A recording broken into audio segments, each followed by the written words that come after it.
Finalizando o conteúdo de matemática financeira, que como eu disse bem no começo, não é matemática financeira, não vamos estar equivocado lá, vamos falar sobre estatística. O que é estatística? A estatística é um ramo de grande importância da matemática, desenvolvendo técnicas como a coleta de dados e sua organização, interpretação, análise e representação. Uma outra definição de estatística. A estatística é uma ciência fundamentada na teoria das probabilidades e em um conjunto de técnicas e métodos de pesquisa que abrange, entre outros temas, planejamento de experimentos, coleta e organização de dados, representação de dados numéricos por meio de tabelas e gráficos, análise de dados, previsões e tomadas de decisões em situações de incerteza com base na análise de dados. Nós falaremos especificamente da estatística descritiva.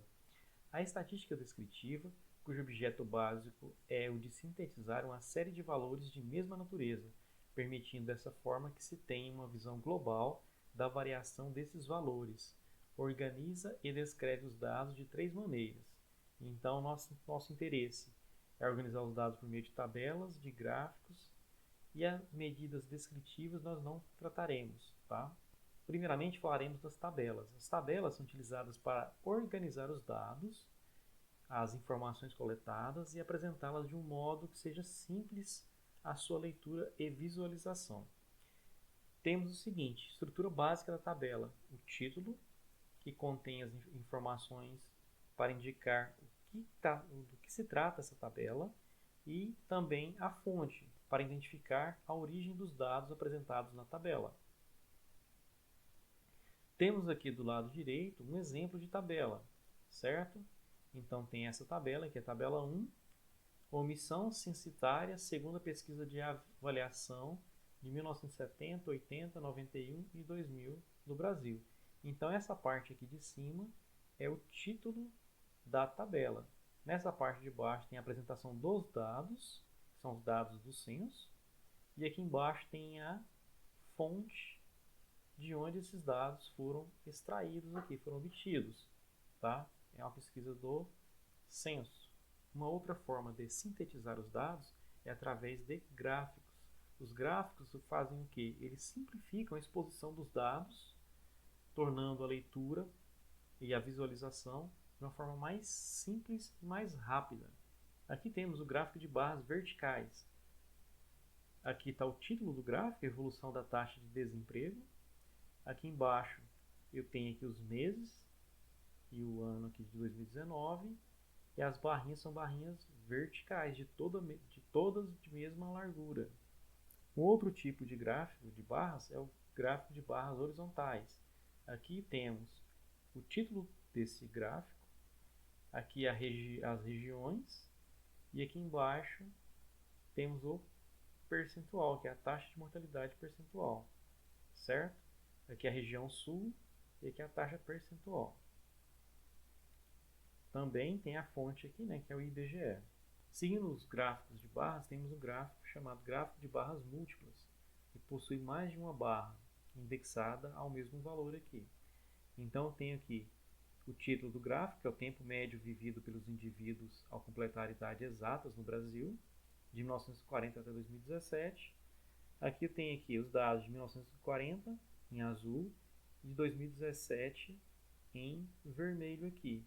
E aqui temos as idades. Então tem um gráfico, comparação de dois gráficos, né? Um gráfico em azul de barras e um gráfico de barras em vermelho. Os dois são colocados junto. Por isso é chamado múltiplo, possui mais de uma barrinha. Um outro tipo de gráfico é o gráfico de linhas, que é esse que está apresentado aqui. Então temos o título níveis de poluição durante as chuvas. Aqui tem a poluição em vermelho e aqui a chuva em azul. E aqui o comportamento, de acordo com as datas aqui. E aqui as chuvas diárias e aqui também o nível de poluição. Um outro tipo de gráfico bastante utilizado e famoso é esse aqui, gráfico de setores, conhecido também como gráfico de pizza. Aqui temos o título, participação das atividades no PIB em 2013, e aqui tem os setores. Cada setorzinho desse aqui representa uma atividade agropecuária 5,7%, indústria 25% e serviço 69,3%. Um exemplo para comentarmos aqui. Em 2015 foi divulgado o percentual de casos prováveis de dengue por região. A região centro-oeste respondeu por 13% dos casos. Nas demais regiões, o resultado foi o seguinte: norte 2%, sudeste 62%, sul 4% e nordeste 19%. Primeira coisa, para sintetizar esses dados apresentados de uma maneira mais legível, mais organizada, podemos fazer o que está pedindo aqui. Nesse aqui está pedindo para montar uma tabela com esses dados, certo? Podemos fazer o seguinte aqui. Vamos colocar aqui as regiões, certo? As regiões. E vamos colocar as regiões conforme aparecem ali. Então, primeira região, região centro-oeste. Depois, qual região que eu tenho ali? Tem a região norte. Depois temos a região sudeste, a região sul e a região nordeste. Então, vamos montar um esboço dessa tabelinha aqui, para apresentar esses dados de uma maneira mais clara. Aqui as regiões e aqui é o percentual, né? Percentual. Na região centro-oeste eu tenho aqui 13%. No norte 2%. No sudeste 62%. No sul 4%. E no nordeste 19%. Então essa aqui seria a minha tabelinha. O que está faltando aqui ainda? Falta aqui a fonte.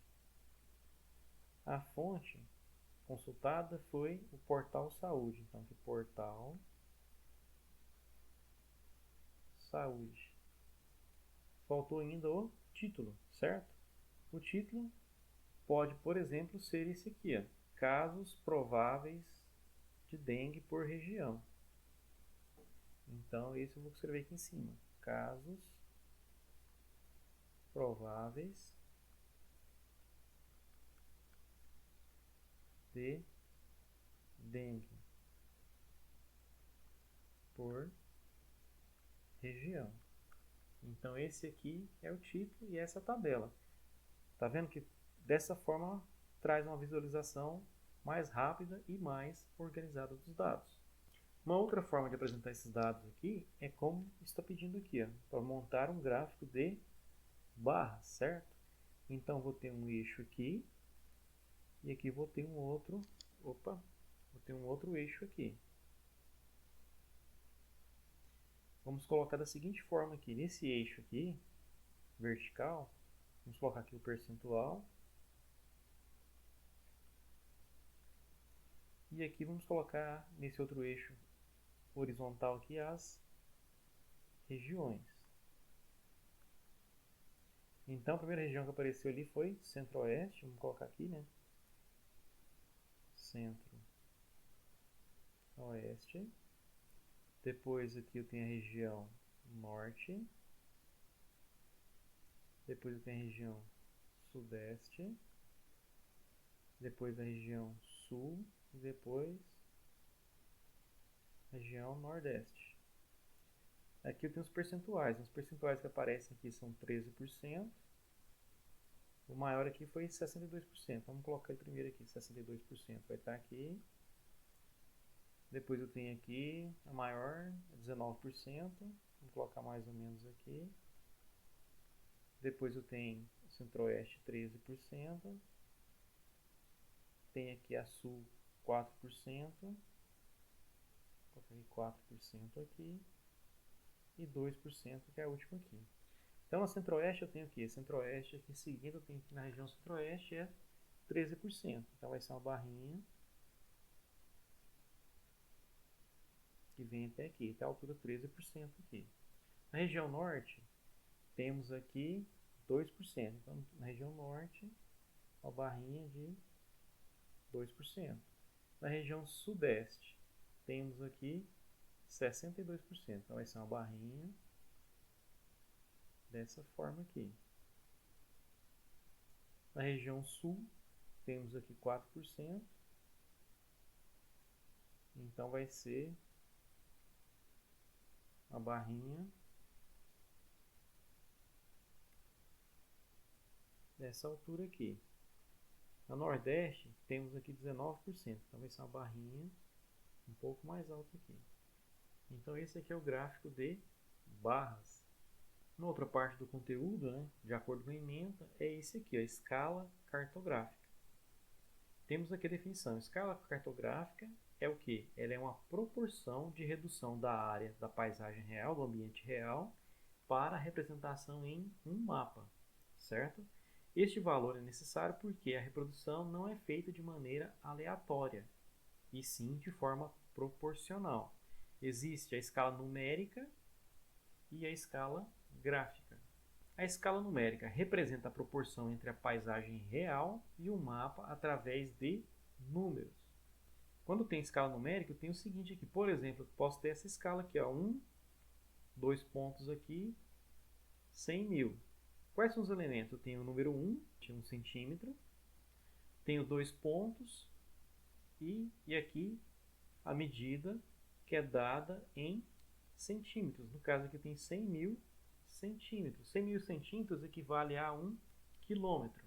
Então, voltando aqui, esse exemplo significa o quê? Que 1 centímetro no mapa representa 1 quilômetro, ou seja, 100 mil centímetros na paisagem real.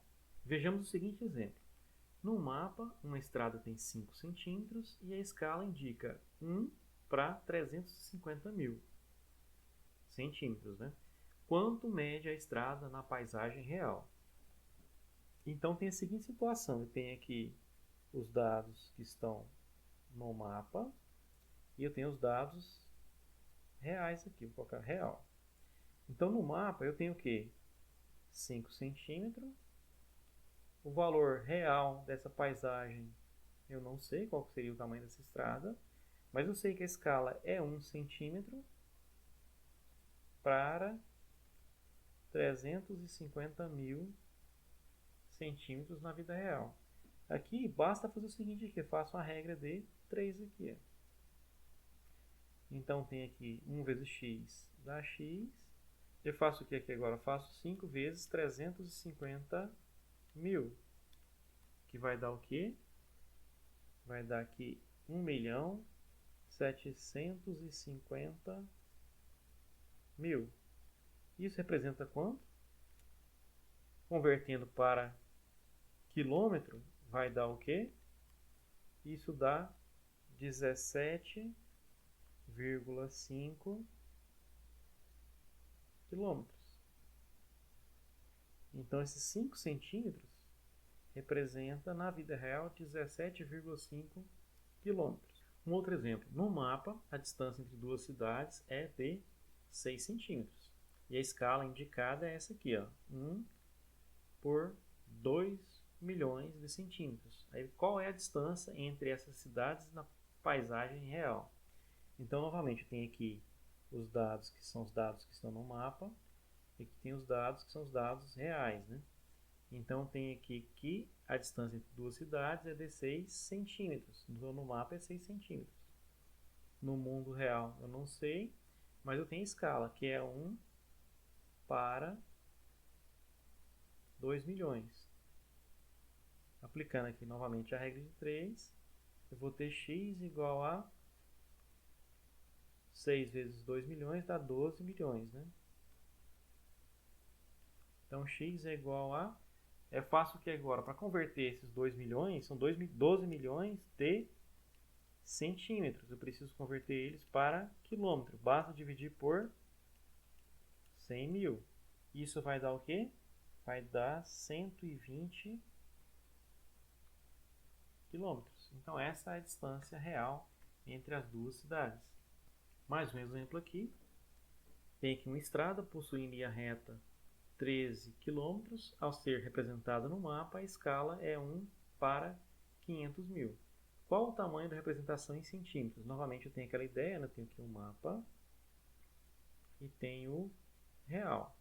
No mapa eu tenho o quê? Que é 1 para 500 mil. O que eu sei ainda? Eu sei que, na verdade, a estrada ela possui 13 quilômetros. Então, 13 quilômetros equivale a quanto em centímetro?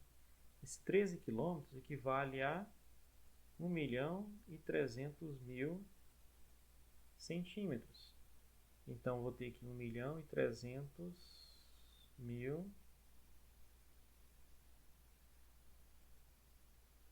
Então, vou ter aqui 1.300.000 centímetros. Aqui eu não sei como vai ser essa representação no mapa, qual vai ser a medida.